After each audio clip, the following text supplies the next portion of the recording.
One man, 90% of an entire industry, controlled from a single office in New York. And the government needed 1,000 exhibits, 444 witnesses, and 12,000 pages just to prove it. But here's what nobody talks about. The man who built the most dominant monopoly in American history learned everything he needed to know from a con artist father who sold fake medicine from a cart. It started in 1839 with a boy who was cold, hungry, and watching his family fall apart.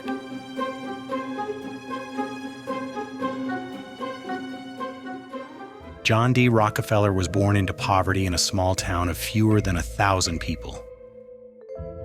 His father, Bill, was the town's most colorful character, athlete, ventriloquist, hypnotist, animal trainer. He once won a bear in a competition and trained it to do tricks.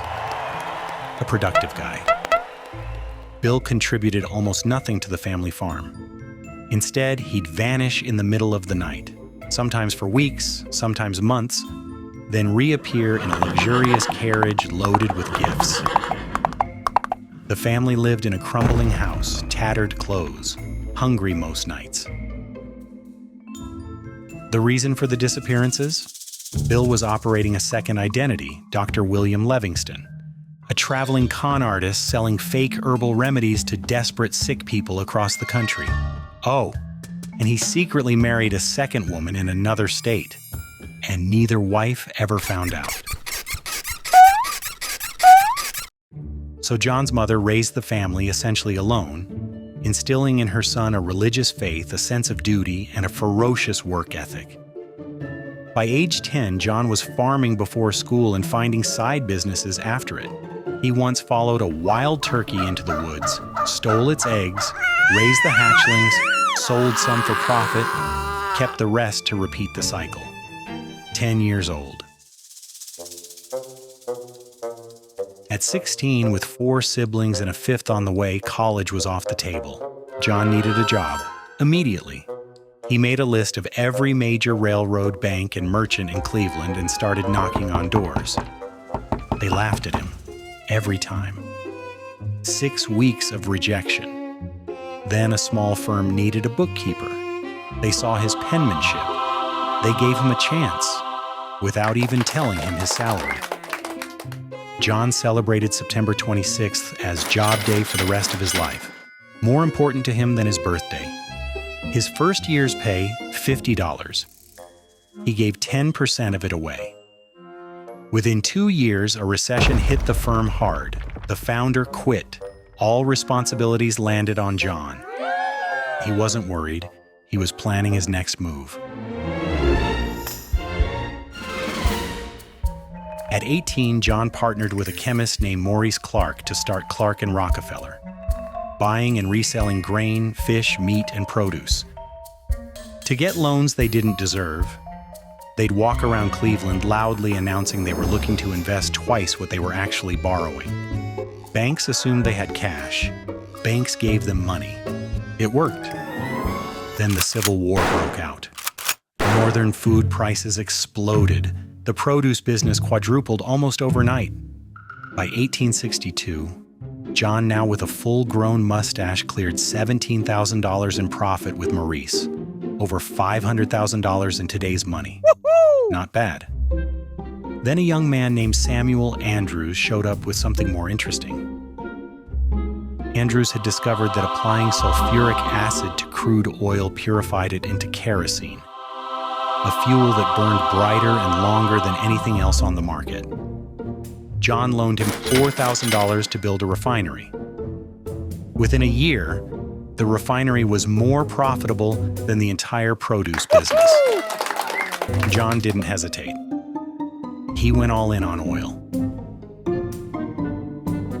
The oil market in the 1860s was pure chaos. Supply exploded when new wells were discovered. Prices crashed to 10 cents a barrel. Then wells dried up.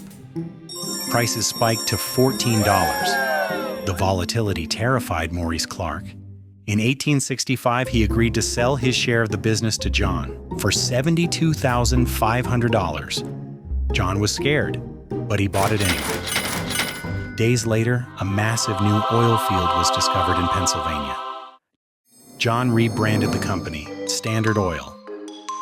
He brought in a new partner, Henry Flagler, a man who approached business the way most people approach warfare. Together, they identified the problem immediately. Too many competitors, too much supply, prices falling towards zero. Their solution wasn't to compete fairly. It was to make fair competition impossible.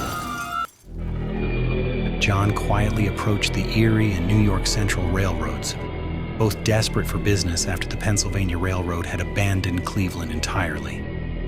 He offered them something irresistible: guaranteed, consistent shipments. In exchange, Standard Oil received shipping rates 30 to 40% below what everyone else paid.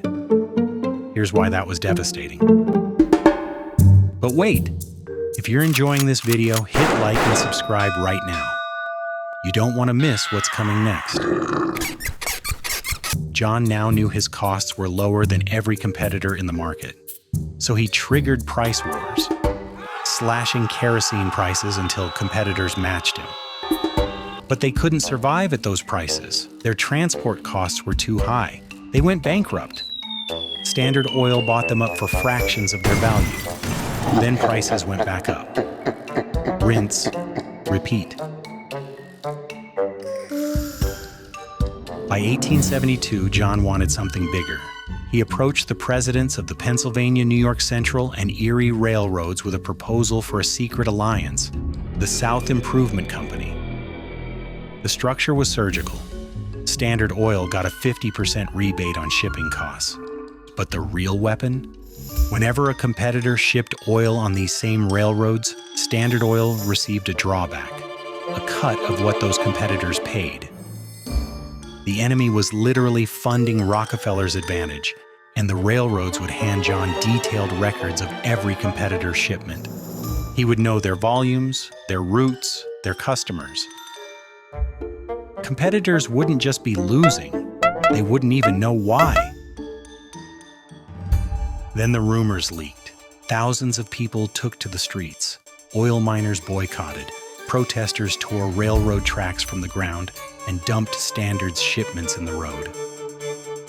2 months after forming, the SIC was dead, but John wasn't done. Something interesting happened after the SIC collapsed. The rumor of a secret railroad refiner cartel refused to die. Oil refiners across Cleveland were convinced some version of the deal was still active, that Standard Oil still had secret advantages they couldn't see or fight. John didn't correct them. In 6 weeks, a period later called the Cleveland Massacre, John acquired 22 of 26 Cleveland oil refineries. Some sold for a fraction of their real value. Most owners were simply shown Standard Oil's finances, saw they couldn't win, and accepted whatever John offered. The ones who didn't sell had their access to machinery purchased out from under them. Their railroad reservations blocked for months. Their supply chains quietly strangled until they had no choice. By mid-1873, John controlled over 1 million barrels of kerosene production per year. Cleveland was his. Then the recession hit. September 18th, 1873. Bank failures cascade across the country. Oil prices dropped to 48 cents a barrel, less than the cost of water. Every refiner in America was bleeding. Every refiner except John. Standard Oil's careful financial management kept it profitable when everyone else was drowning. John saw opportunity. He launched a nationwide buyout campaign: Pittsburgh, Philadelphia, New York. Whoever wouldn't sell faced the same playbook: block supply chains, reserved railroads, competitor intel used against them. By the time the economy recovered, Standard Oil controlled more than half of Pittsburgh's refining capacity, the largest refineries in Philadelphia, and a dominant position in New York. Then came the pipelines. Standard built a network of oil pipelines spanning the entire eastern seaboard, reducing dependence on railroads, cutting costs further, and earning the company its most accurate nickname, the Octopus. Standard Oil controlled 90% of American oil refining. John didn't stop at oil. His financial manager, Frederick Gates, and his son, John Jr., quietly acquired a 120-mile iron ore deposit in Minnesota, the Mesabi Mountain Range, the largest high-quality iron ore deposit in North America. This got Andrew Carnegie's attention. Carnegie, the king of steel, had made one critical mistake. He'd assumed iron would always be cheap and available. He'd invested nothing in iron mines. His supply was running out. Reluctantly, Carnegie came to the table. The agreement: Carnegie would buy 600,000 tons of ore from John per year, transport it and an additional 600,000 tons through John's railroads, and get a secret rebate in return. John agreed never to build a steel mill. Carnegie agreed never to buy land near the Mesabi Range. Mutual destruction pact, mutual profit machine. Then J.P. Morgan showed up. Morgan saw that combining John's iron with Carnegie's steel under one company could create the most valuable corporation in history. He approached John Jr. to buy the Mesabi mines. Jr.'s response: "I didn't come here to sell. I understood you wished to buy." Morgan stepped out of his own office to regroup.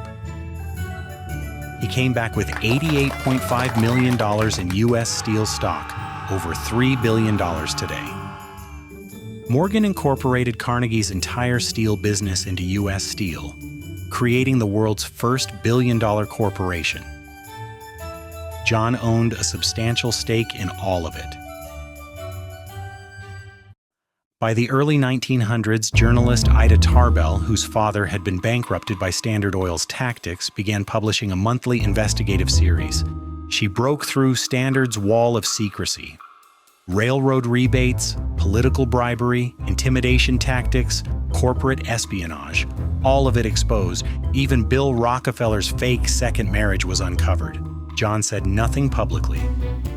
His silence made it worse. President Theodore Roosevelt, approaching re-election, identified Standard Oil as the perfect political target.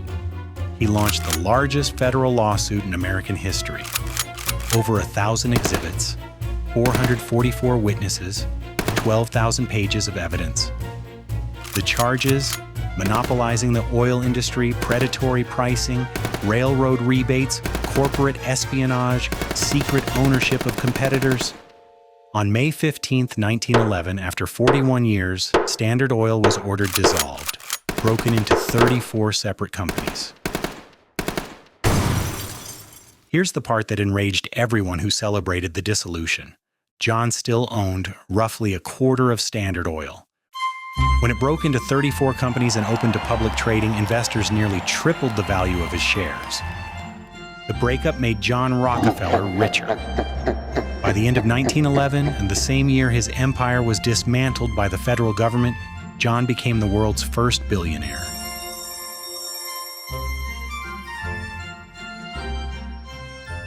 He spent the rest of his life giving it away.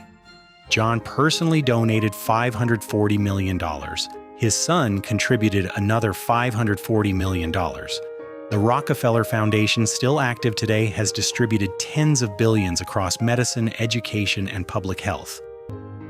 His donations helped eradicate hookworm, funded malaria research, built schools across the American South and around the world, founded two of the world's leading research universities.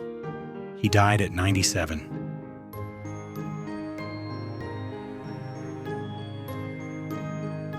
So what do you do with someone like John D. Rockefeller?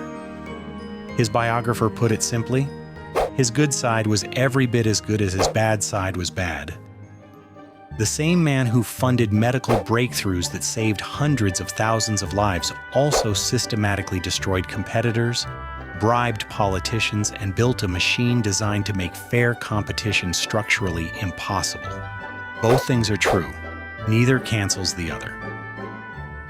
What's more unsettling is the structure underneath it all. The railroad rebates, the intelligence networks, the strategic strangulation of anyone who couldn't be bought. None of it was illegal when he did it. The laws didn't exist yet. By the time they did, the empire was already built. Which raises a quieter question.